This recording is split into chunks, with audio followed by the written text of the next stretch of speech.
আসসালামু আলাইকুম এভরিওয়ান, আশা করি সবাই ভালো আছেন। কিভাবে জিমেইল পাসওয়ার্ড চেঞ্জ করবেন? জিমেইলে ক্লিক করার পর ডান পাশে এর উপর ক্লিক করে ম্যানেজ ইউর গুগল অ্যাকাউন্টে ক্লিক করবেন। ক্লিক করার পর একটু লোডিং হবে, একটু ওয়েট করেন। হ্যাঁ, এখন সিকিউরিটি অ্যান্ড সাইন ইনে ক্লিক করেন।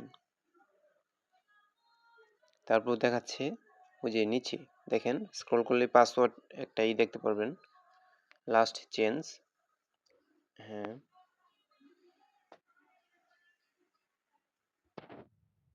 লোডিং নেবে।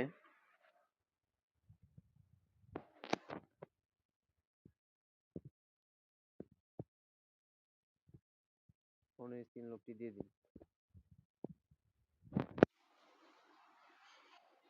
এখন আপনাদের মতো কাস্টমাইজ করে পাসওয়ার্ড দিয়ে নিন।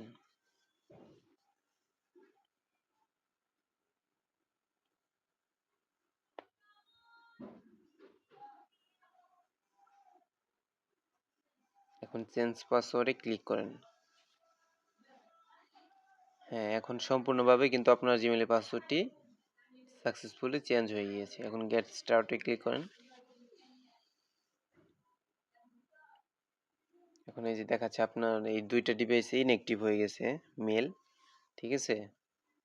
অনেক দিন ধরে ইনঅ্যাক্টিভ, একটা 82 দিন আর একটা 270 দিন। সো এগুলাতে এখন আর কাজ করবে না, ওয়ার্ক করবে না এই জিমেইল।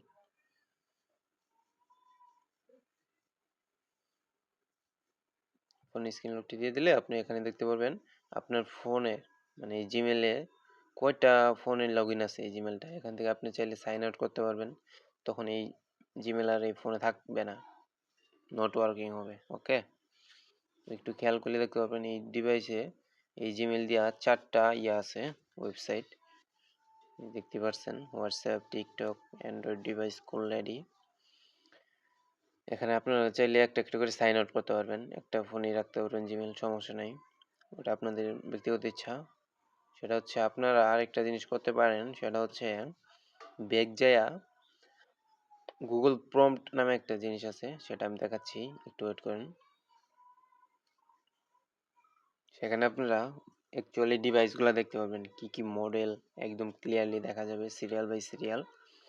এই যে দেখেন গুগল প্রম্পট, ওই যে 5টা ডিভাইস আছে এই জিমেলের, 5টা ডিভাইসে কানেক্ট আছে। ওকে, এই যে 5টা ডিভাইস দেখেন, এখান থেকে আপনারা ম্যানেজ ডিভাইসে ক্লিক করলে একটা একটা করে ডিলিট করতে পারবেন, অতএব সাইন আউট করতে পারবেন। তখন আর কাজ করবে না। এখন রিকভারি ফোন নামে যে ইয়াটা আছে, এখানে আপনারা একটা নাম্বার বসিয়ে রাখতে পারেন রিকভারি হিসাবে। যদি কোনো সময় জিমেলের প্রবলেম হয় কিংবা হ্যাক হয়, সেক্ষেত্রে আপনারা অতি দ্রুত রিকভারি করতে পারবেন। একটু দেখেন,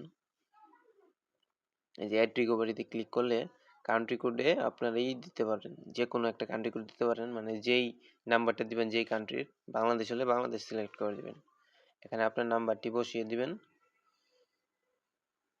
দেওয়ার পর নেক্সটে ক্লিক করবেন। ক্লিক করার পর একটা কোড আসবে, ওই কোডটা আপনারা সুন্দরভাবে বসিয়ে দিবেন, তারপরেই সবকিছু ক্লিয়ার হবে। So good bye.